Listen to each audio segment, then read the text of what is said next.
Hello mga ka-GM, sa mga pagpalang araw muli sa ating lahat. Like and share po yung ating mga videos dito sa truck na mga ginawa natin. 10 unit kasi ito, Hino truck, no? Bali kinabitan natin ito ng DVD player. Yan, touchscreen siya.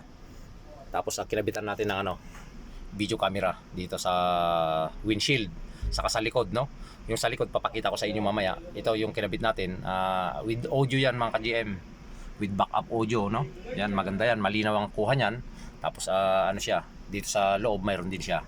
Back to back yung kuha niyan, yan, no? Tapos ito yung niya, yung sa box na kinabit natin dito.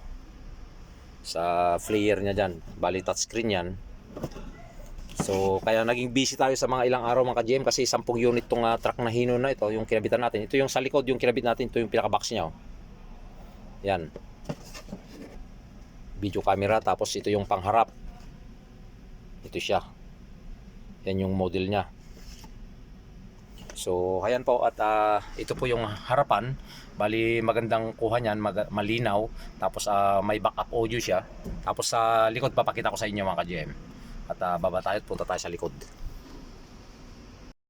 So ito naman po mga ka-GM yung nandito sa likod, yung kinabit natin, no? Yung sa video camera niya dito sa truck na Hino.